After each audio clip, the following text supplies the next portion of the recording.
Hi hello నమస్తే welcome to four sides TV. ఎలాంటి అంచనాలు లేకుండా యానిమేషన్ మూవీగా రిలీజ్ అయిన చిత్రం మహావతార్ నరసింహ. విడుదలైన తర్వాత ఏ స్థాయిలో కలెక్షన్లు కుమ్మేసిందో మనందరికీ తెలిసిన విషయమే. ఇక ఇప్పుడు మరోసారి మహావతార్ నరసింహ చరిత్ర సృష్టించింది. సయారా సినిమాని అధిగమించి 24 గంటల్లోనే నెట్ఫ్లిక్స్ లో నంబర్ 1 గా నిలిచి కొత్త రికార్డు సృష్టించింది. ఎలాంటి అంచనాలు లేకుండా రిలీజ్ అయిన యానిమేటెడ్ మూవీ ఈ స్థాయిలో అద్భుతాలు చేస్తుందని ఎవరూ ఊహించడం లేదు.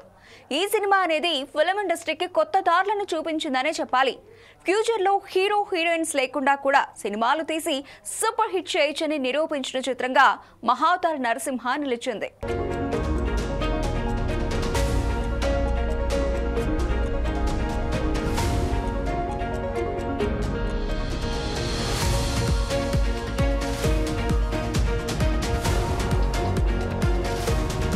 ఇక మహావతార్ నరసింహ మరో మైలురాయిని అందుకుంది. నెట్ఫ్లిక్స్ లో దుమ్ము దులుపుతోంది. ఆడియన్స్ ను అమితంగా ఆకట్టుకుంటోంది.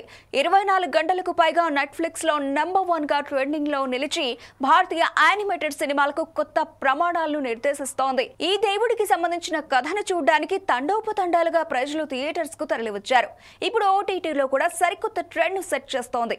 ఇది ప్రేక్షకుల నుండి ఈ చిత్రానికి లభిస్తున్న ప్రేమను స్పష్టంగా ప్రదర్శిస్తోంది. ఓటీటీ ప్లాట్ఫామ్లలో ఈ రేంజ్ లో దూసుకెళ్లడం అంటే మామూలు విషయం కాదు. అది కూడా ఒక యానిమేషన్ చిత్రం కావడం అనేది సంచలనంగా మారింది.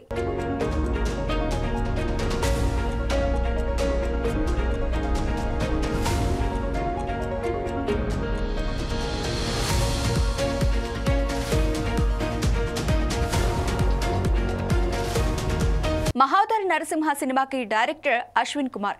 ఈ చిత్రాన్ని క్లమ్ ప్రొడక్షన్స్ ఆధ్వర్యంలో శిల్పా ధావన్, కుశాల్ దేశాయ్, చైతన్య దేశాయ్ నిర్మించారు. జూలై 25న థియేటర్స్ లో రిలీజ్ అయినప్పటి నుంచి ఇప్పటికీ కొత్త రికార్డులు నెలకొల్పుతూనే ఉంది. దాదాపు 30 కోట్ల మేర పెట్టి తీసిన ఈ మూవీ 300 కోట్లకు పైగా కలెక్షన్లు వసూలు చేయడంతో ట్రేడ్ వర్గాలే ఆశ్చర్యపోయాయి. ఎలాంటి హైప్ లేకుండా వచ్చిన సినిమా ఈ రేంజ్ లో సంచలనం సృష్టించింది. రిలీజ్ 2 నెలలు కావస్తోన్న మెయిన్ థియేటర్స్ లో ఇంకా రన్ అవుతూనే ఉంది. ఆడియన్స్ వస్తూనే ఉన్నారు.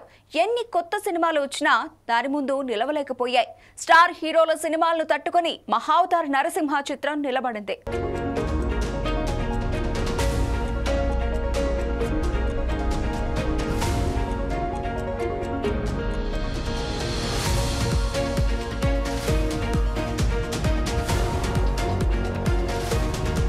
ఇకపోతే బాక్స్ ఆఫీస్ వద్ద బ్లాక్ బస్టర్ హిట్ గా నిలిచిన మహావతార్ నరసింహ మూవీకి సంబంధించిన డిజిటల్ రైట్స్ ను దక్కించుకునేందుకు అనేక కంపెనీలు పోటీ పడ్డాయి. చివరికి నెట్ఫ్లిక్స్ ఈ చిత్రాన్ని దక్కించుకుంది. కంటెంట్ లో దమ్ముంటే ఓటీటీలోకి వచ్చిన సినిమాను ఆదరిస్తారని మరోసారి నిరూపించింది ఈ సినిమా.